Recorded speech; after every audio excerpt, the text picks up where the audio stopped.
Hello viewers, മേരാ പ്രിയ ദർശകോ, എൻ്റെ പ്രിയ കാഴ്ചക്കാരെ, N നൻപർകളെ, മേരാ സാഥി. അപ്പോൾ നമുക്കിന്ന് today's also I will give you some simple tips how to speak fluently in English, Hindi, Malayalam, Tamil, Nepali, so many languages. Okay, അപ്പോൾ നമുക്ക് നോക്കാം എങ്ങനെ വളരെ എളുപ്പത്തിൽ നമുക്ക് സംസാരിച്ചെടുക്കാം. അപ്പോൾ നമുക്ക് ചെറിയ ചെറിയ വാക്കുകൾ ഓരോ നോക്കാം. അപ്പോൾ നമ്മൾ വരൂ എന്ന് പറയും അല്ലേ, കമോൺ, ഇതൊക്കെ പറയാറുണ്ടല്ലേ. ആയോ, ആവോ, അയ്യേ അല്ലേ.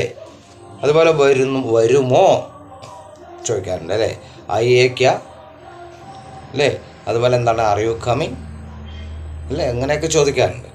അപ്പോൾ നമ്മൾ വരിക എന്ന് തന്നെ തമിഴിൽ തന്നെ പറഞ്ഞല്ലേ, വാങ്ങോ, വന്നിടുമോ എന്നുള്ളതിന് വാങ്ങോ, വരൂ എന്നുള്ള അർത്ഥത്തിൽ ചോദിക്കാറുണ്ട് അല്ലേ. അതുപോലെ ഇപ്പോൾ നേപ്പാളി ഭാഷയിൽ വളരെ വ്യത്യസ്തമായിട്ടുള്ള, ഞാൻ എല്ലാം കൂടി നിങ്ങളെ ഒന്നിച്ച് തരുന്നില്ലേ, എന്നാലും നമുക്ക് മനസ്സിലാക്കാം. അപ്പോൾ അതറിയാമല്ലേ, നമുക്ക് ചോദിക്കാം വെൻ വിൽ യു കം ചോദിക്കാറുണ്ട് അല്ലേ. താങ്കൾ എപ്പോൾ വരും, ഫ്യൂച്ചറാണ് ചോദിക്കുന്നത്, ഫ്യൂച്ചർ ടെൻസിലേക്ക് വരുന്നത്. ടെൻസസ് മാത്രമേ ഞാൻ നിങ്ങൾക്ക് എടുത്തു തരാം, വളരെ സിമ്പിളായിട്ട് മനസ്സിലായി. അത് വളരെ ഇമ്പോർട്ടൻ്റ് ആയിട്ടുള്ളതാണ്, നമുക്ക് സ്പീക്കിങ്ങിൽ ഉപയോഗിക്കേണ്ടതാണ്. ടെൻസസ്, കാലങ്ങൾ എന്നൊക്കെ പറയും അല്ലേ. അപ്പോൾ അത് വളരെ ഇമ്പോർട്ടൻ്റ് ആയിട്ടുള്ള കാര്യങ്ങളാണ്. ഞാനത് ഹിന്ദി, ഇംഗ്ലീഷിലൊക്കെ പറഞ്ഞു കൊടുത്തിരുന്നു, മലയാളത്തിൽ കാലങ്ങൾ അല്ലേ.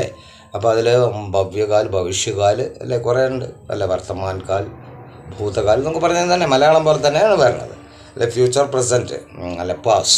പിന്നെ ഇതിൽ ഓരോന്നും ഫർദറായിട്ട് 4 ഡിവൈഡ് ചെയ്തിട്ടുണ്ട്, അതും പഠിക്കണം. പഠിക്കുക എന്ന് പറഞ്ഞാൽ ഇത് എവിടെ യൂസ് ചെയ്യുന്നു, ഏത് സാഹചര്യത്തിലാണ് ഇത് യൂസ് ചെയ്യുന്നത്, അപ്പോഴാണ് നമുക്കത് ഓരോ ഭാഷയിൽ നമ്മൾ സംസാരിക്കുമ്പോൾ അത് ഉപയോഗിക്കാൻ കഴിയും. So you should have to know about the tenses very carefully, very thoroughly. മനസ്സിലായില്ലേ? എന്നാൽ നിങ്ങൾക്ക് പെട്ടെന്ന് തന്നെ സംസാരിക്കാനും കഴിയും ഇത് ഉപയോഗിച്ചുകൊണ്ട്. മനസ്സിലായില്ലേ? അപ്പോൾ അങ്ങനെ നമുക്ക് നോക്കാം. അപ്പോൾ ഞാൻ പറഞ്ഞു വരൂ എന്ന് പറഞ്ഞു അല്ലേ.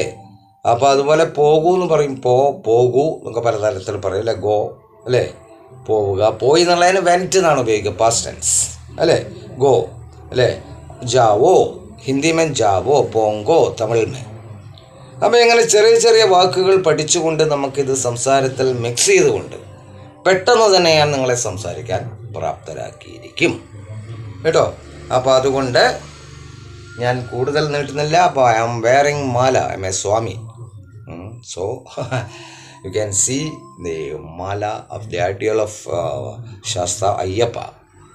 Okay, then see you in my next video. Don't forget to watch my channels, my links in YouTube, Step Up with English Prakash TK Menon. Subscribe and share. And then Facebook, my link, Step Up with English 108 108. Following and share.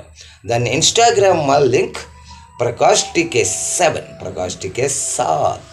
Following and share. Okay, then good night. Shubh Ratri.